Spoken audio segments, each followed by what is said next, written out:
اس حصے میں آپ سنیں گے آدم و حوا علیہم السلام کے لیے زمین پر اترنے کا حکم اور اتارے جانے کی جگہ، حابیل و قابیل کے جھگڑے کا سبب اور زمین پر پہلا انسانی قتل، قابیل کے لیے مسئلہ تدفین اور ایک جانور کے ذریعے اس کی رہنمائی، قابیل کا والدین کو چھوڑ کر دوسری جگہ آباد ہونا۔ اللہ کا حکم ہوا، قال اهبطوا، جنت سے اتر جاؤ۔ مزید فرمایا، بعضكم لبعض عدو وَلَكُمْ فِي الْأَرْضِ مُسْتَقَرٌّ وَمَتَاعٌ إِلَىٰ حِينٍ۔ تم آپس میں ایک دوسرے کے دشمن ہوگے اور تمہارے واسطے زمین میں رہنے کی جگہ ہے اور ایک وقت تک نفع حاصل کرنا ہے۔ اللہ نے مزید فرمایا، قال فيها تحيون وفيها تموتون ومنها تخرجون۔ فرمایا تم وہیں زندگی بسر کرو گے اور وہیں مرو گے اور وہیں سے دوبارہ نکالے جاؤ گے۔ قرآن مجید کے دیگر مقامات میں بھی اس قصے کی تفصیل موجود ہے۔ مثلاً فرمایا، وَلَقَدْ عَهِدْنَا إِلَىٰ آدَمَ مِن قَبْلُ فَنَسِيَ وَلَمْ نَجِدْ لَهُ عَزْمًا۔ اور اس سے قبل ہم نے آدم سے ایک عہد لیا تھا مگر وہ بھول گئے اور ہم نے ان میں کوئی عزم نہیں پایا۔ اللہ تعالیٰ فرماتے ہیں، وَإِذْ قُلْنَا لِلْمَلَائِكَةِ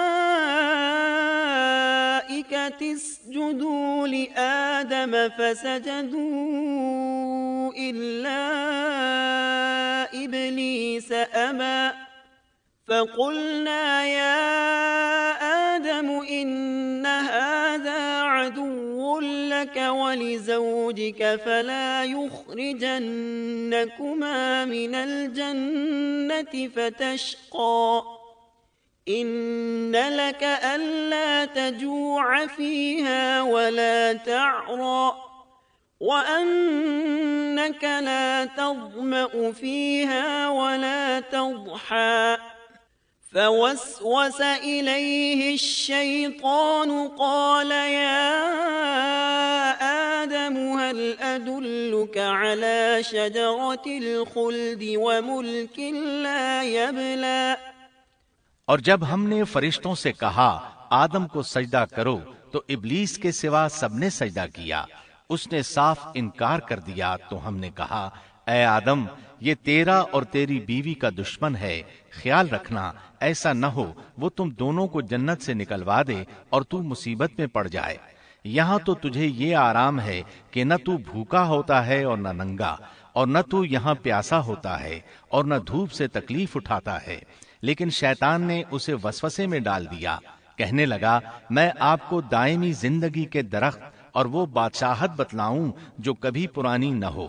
فَأَكَلَا مِنْهَا فَبَدَتْ لَهُمَا سَوْآتُهُمَا وَطَفِقَا يَخْصِفَانِ عَلَيْهِمَا مِنْ وَرَقِ الْجَنَّةِ وَعَصَىٰ آدَمُ رَبَّهُ فَغَوَىٰ ثُمَّ اجْتَبَاهُ رَبُّهُ فَتَابَ عَلَيْهِ وَهَدَىٰ۔ قال اهبطا منها جميعا بعضكم لبعض عدو فإما يأتينكم مني هدى فمن اتبع هداي فلا يضل ولا يشقى ومن أعرض عن ذكري فإن له معيشة ضنكا ونحشره يوم القيامة أعمى۔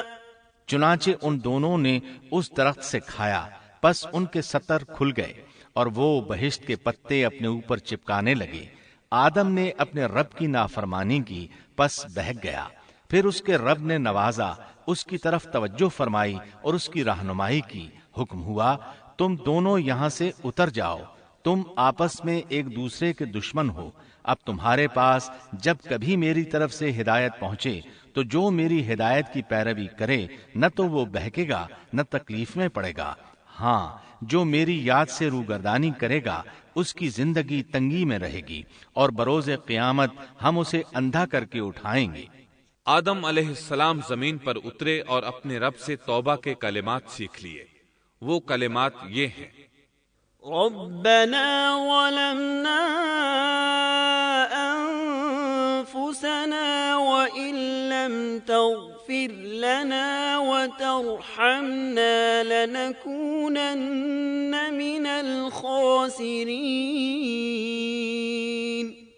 اے ہمارے رب، ہم نے اپنا نقصان کیا، اور اگر تو نے ہم پر مغفرت و رحمت نہ فرمائی تو ہم خسارہ اٹھانے والوں میں سے ہو جائیں گے۔ آدم علیہ السلام زمین پر اترے اور ان کے ساتھ حوا علیہ السلام بھی اتری، اور ان کے ساتھ ہی ابلیس کو بھی اتارا گیا۔ یہ کس جگہ پر اترے اس بارے میں اختلاف پایا جاتا ہے، لیکن ابن عباس رضی اللہ عنہ کی بات راجح محسوس ہوتی ہے کہ آدم علیہ السلام کو ہند میں اور حوا علیہ السلام کو جدے میں اتارا گیا۔ جب آدم علیہ السلام اتر آئے تو حوا علیہ السلام کی تلاش شروع کر دی، زمین میں ان کی تلاش میں سرگرداں ہوئے۔ آخر کار میدان عرفات میں دونوں کی ملاقات ہو گئی۔ چونکہ میدان عرفات میں دونوں نے ایک دوسرے کی معرفت حاصل کی تھی اور ان کا آپس میں تعارف ہوا تھا، لہٰذا اسی مناسبت سے اس میدان کا نام عرفات مشہور ہو گیا۔ پھر اللہ تعالیٰ نے زمین کے اندر انسانوں کو پھیلانا شروع کیا اور زمین کو مردوں اور عورتوں سے آباد کر دیا۔ امام طبری رحمت اللہ علیہ بیان کرتے ہیں کہ حوا علیہ السلام نے آدم علیہ السلام کے لیے 20 ولادتوں میں 40 بچوں کو جنم دیا۔ ہر بار 2 بچوں کو جنم دیتی تھی، ایک لڑکا ہوتا ایک لڑکی۔ سب سے پہلا جوڑا قابیل اور اس کی بہن قمیم کا تھا۔ پھر انسانوں کی افزائش شروع ہوئی، آبادی میں اضافہ ہونے لگا۔ اللہ نے آدم علیہ السلام ہی کو ان کا نبی متعین کر دیا، وہ انہیں دین سکھاتے رہے۔ اس وقت تمام لوگ موحد تھے، خالص توحید کو اپنانے والے تھے، یعنی کان الناس امۃ واحدہ، تمام لوگ ایک ہی امت کے تھے، ان میں شرک کا شائبہ بھی نہ تھا۔ ابن جریر اور ابن کثیر رحمہم اللہ نے ابو موسیٰ اشعری رضی اللہ عنہ کی روایت بیان کی ہے، اللہ نے جب آدم علیہ السلام کو جنت سے زمین پر اتارا تو انہیں ہر چیز کی کاریگری اور صنعت کا علم تھا۔ جب وہ اترے تو عالم بھی تھے، لباس میں ملبوس بھی تھے، کام کاج کے تمام طریقوں سے باخبر بھی تھے، لوہے، آگ، لکڑی اور کپڑے کے استعمال سے بھی بخوبی واقف تھے۔ ہمارے برعکس وہ ان کاموں کو اپنی ابتدا ہی سے جان چکے تھے، کیونکہ ہم سب لوگوں کا حال یہ ہے کہ جب تک سکھایا نہ جائے ہمیں کچھ نہیں آتا۔ آج کے دور میں بعض افریقی قبائل کے افراد وحشیانہ اور غیر مہذب زندگی گزارتے ہیں۔ علماء کا کہنا ہے کہ یہ لوگ زمین پر رہنے والوں میں سے گمراہ ترین انسان ہیں۔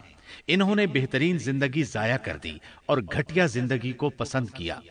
تہذیب و تمدن کا آغاز چونکہ ابتدائے آفرینش سے ہے، اس لیے ہر انسان کی فطرت میں تہذیب کی سوجھ بوجھ موجود ہے۔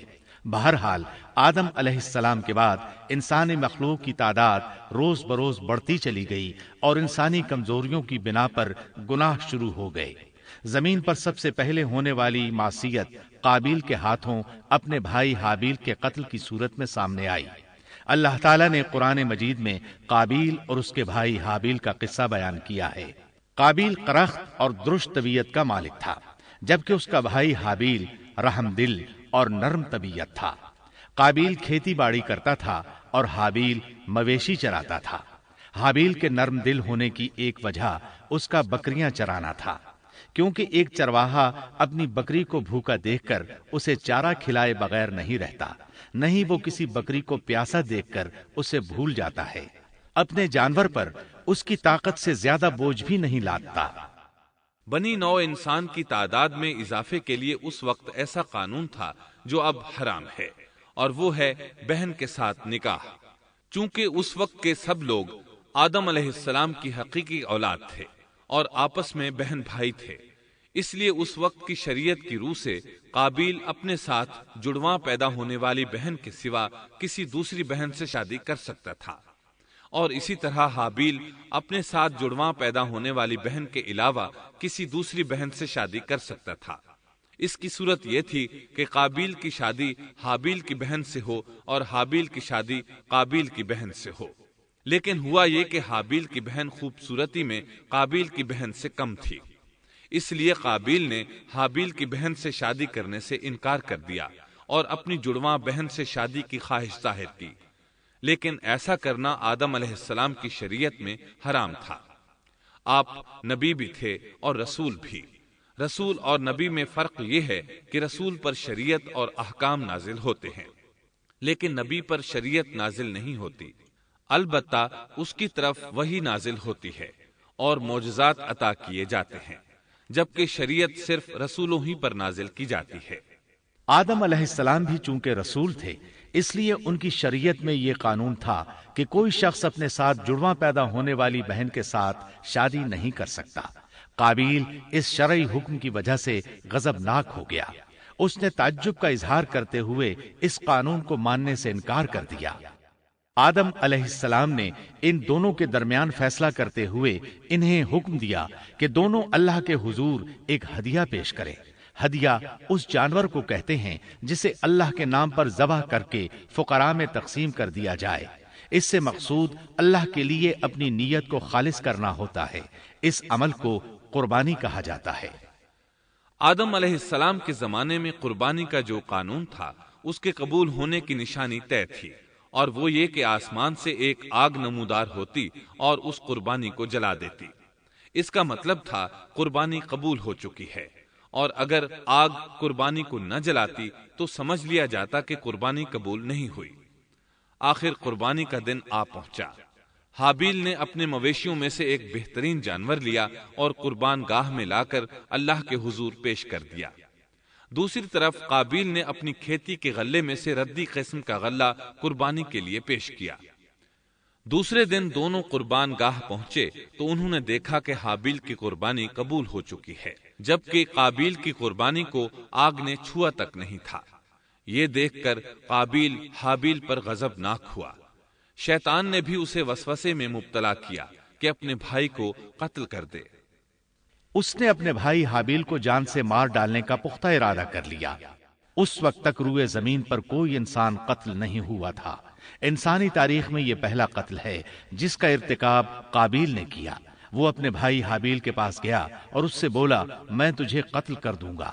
جواب میں حابیل نے کہا، اگر تو مجھے قتل کرنے کی کوشش کرے گا تو میں اپنے دفاع میں ہاتھ نہیں اٹھاؤں گا، اس لیے کہ میں چاہتا ہوں تو اپنے دیگر گناہوں کے ساتھ میرے قتل کا گناہ بھی اٹھا لے، تیرے گناہ زیادہ ہو جائیں۔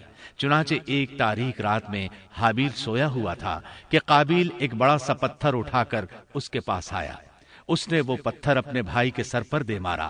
اس طرح اس نے حابیل کو قتل کر دیا۔ روئے زمین پر قتل کی ابتدا کر دی، زمین کو پہلے خون سے رنگ دیا۔ تاریخ انسانی میں یہ سب سے پہلا جرم تھا جو قابیل کے ہاتھوں ہوا۔ قتل تو وہ کر بیٹھا، اب حیران اور پریشان ہوا کہ اس کی لاش کا کیا کرے۔ اس وقت تک نسل انسانی موت سے بھی دوچار نہیں ہوئی تھی۔ آدم علیہ السلام کی اولاد میں سے اس وقت تک کوئی فوت نہیں ہوا تھا، اس لیے قابیل کو معلوم نہیں تھا کہ مردے کے ساتھ کیا کیا جائے۔ اسی کشمکش کے عالم میں اس نے بھائی کی لاش کو کمر پر اٹھا لیا اور چل پڑا۔ چلا جا رہا تھا کہ اللہ نے 2 کوے بھیجے۔ دونوں کوے آپس میں لڑ پڑے، ایک نے دوسرے کو ہلاک کر دیا۔ اب زندہ کوا مٹی کھودنے لگا۔ اس طرح اس نے ایک گڑھا تیار کر لیا، مردہ کوے کو اس میں رکھا اور اوپر مٹی ڈال دی۔ اس طرح قابیل کو دفن کا طریقہ معلوم ہوا۔ اس نے بھی گڑھا کھودا اور حابیل کی لاش کو اس میں دبا دیا۔ وہ اپنے کیے پر نادم ضرور تھا، لیکن اس نے اللہ سے معافی نہ مانگی، جبکہ انسان کے لیے ضروری ہے کہ اس سے کوئی گناہ ہو جائے تو اللہ سے معافی مانگے۔ قابیل اور حابیل کے درمیان جو مکالمہ ہوا، اللہ تعالیٰ نے اس کا ذکر سورہ مائدہ آیت 27 تا 29 میں کیا ہے۔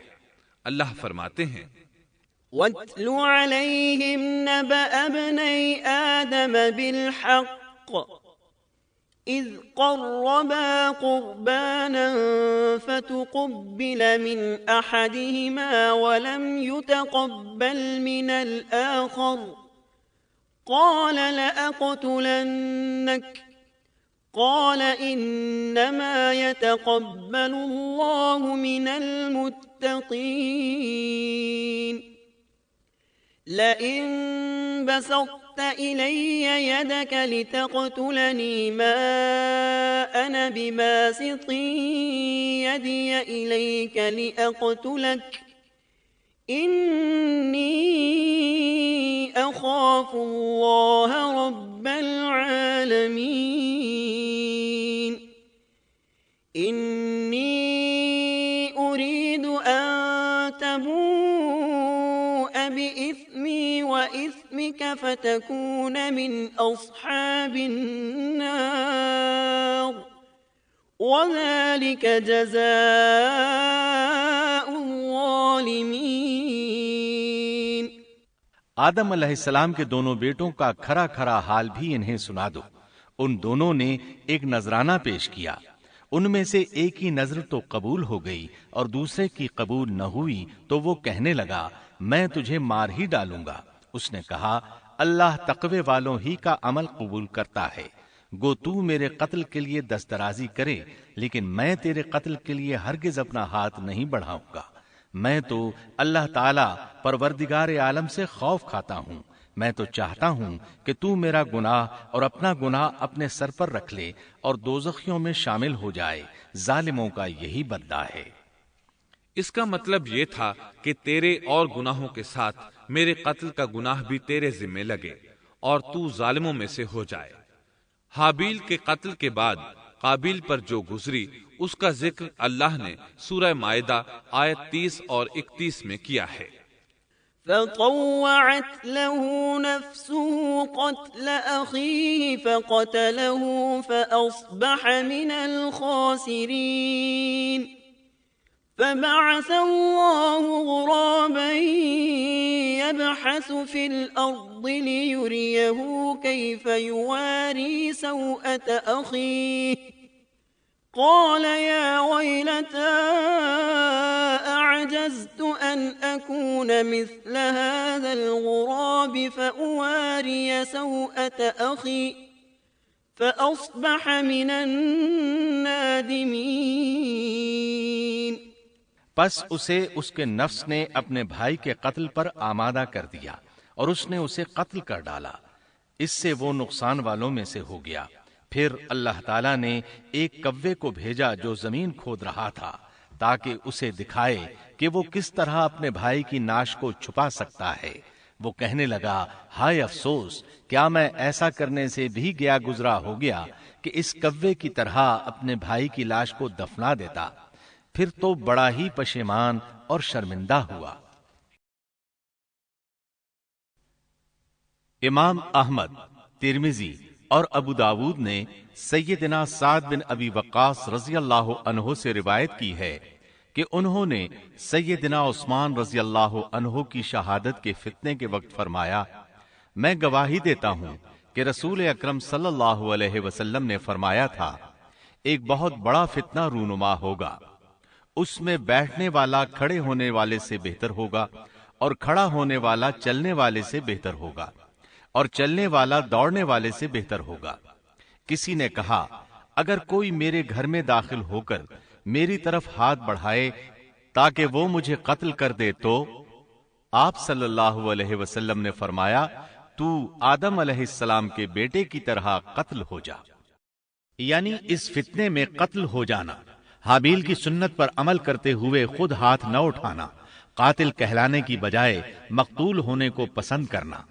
اسی طرح مسند احمد کی ایک روایت میں ہے رسول اللہ صلی اللہ علیہ وسلم نے فرمایا دنیا میں جب بھی کوئی ظلم سے قتل ہوتا ہے تو اس کا گناہ آدم علیہ السلام کے پہلے بیٹے قابیل کی گردن پر ضرور ہوتا ہے، اس لیے کہ وہ پہلا شخص ہے جس نے ظالمانہ قتل کی ابتدا کی اور یہ ناپاک طریقہ جاری کیا۔ اس حدیث سے اس جرم کی نوعیت کا بخوبی اندازہ ہوتا ہے کہ اللہ تعالیٰ نے اس کو صرف ایک قتل قرار نہیں دیا بلکہ اس کو ایک گھناؤنی حرکت قرار دیا۔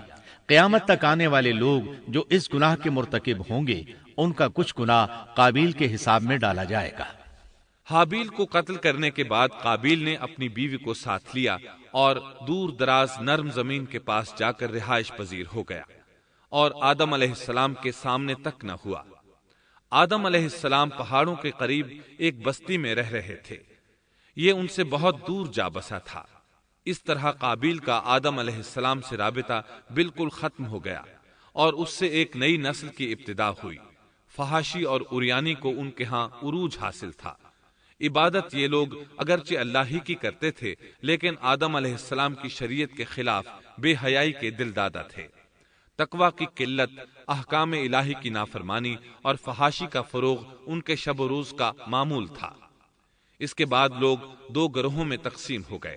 شریر اور برے لوگ قابیل کے ساتھ مل گئے اور آدم علیہ السلام کے دیگر بیٹے اور نیک لوگ آدم علیہ السلام کے ساتھ مل گئے۔ آدم علیہ السلام 960 سال زندہ رہے۔ ان کی کل عمر تو 1000 سال تھی، لیکن 40 سال کم کر دی گئی۔ سیدنا ابو ہریرہ رضی اللہ عنہ بیان کرتے ہیں کہ رسول اللہ صلی اللہ علیہ وسلم نے فرمایا، جب اللہ نے آدم علیہ السلام کو پیدا فرمایا تو ان کی پیٹھ پر ہاتھ پھیرا۔ اس طرح قیامت تک جتنے انسان پیدا ہونے والے تھے ان کی روحیں وجود میں آ گئیں۔ پھر ہر انسان کی آنکھوں کے درمیان ایک نور رکھ کر آدم علیہ السلام کے سامنے پیش کیا۔ انہوں نے پوچھا، یا اللہ یہ کون ہے؟ اللہ نے فرمایا، یہ تیری اولاد ہے۔ ان میں سے ایک کی پیشانی کی چمک آدم علیہ السلام کو بہت اچھی لگی۔ انہوں نے پوچھا، یا اللہ یہ کون ہے؟ جواب ملا، یہ تیری اولاد میں سے بہت دور جا کر ہیں، ان کا نام داؤد ہے۔ پوچھا، ان کی عمر کتنی ہے؟ فرمایا 60 سال۔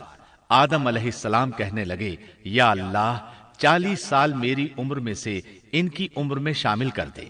اس سلسلے میں دوسری روایت یوں آئی ہے، جب آدم علیہ السلام کی روح قبض کرنے کے لیے فرشتہ آیا تو وہ کہنے لگے، میری عمر میں تو ابھی 40 سال باقی ہیں۔ اس وقت ان کی عمر 960 سال تھی۔ انبیاء اپنی عمر سے واقف ہوتے ہیں۔ فرشتے نے کہا، کیا آپ کو یاد نہیں آپ نے اپنی عمر کے 40 سال اپنی اولاد داؤد کو ہبہ کر دیے تھے؟ رسول اللہ صلی اللہ علیہ وسلم نے فرمایا، چونکہ آدم علیہ السلام نے انکار کیا تو ان کی اولاد بھی انکار کی عادی ہے۔ آدم علیہ السلام خود بھول گئے، ان کی اولاد بھی بھولتی ہے۔ آدم علیہ السلام نے خطا کی، ان کی اولاد بھی خطا کرتی ہے۔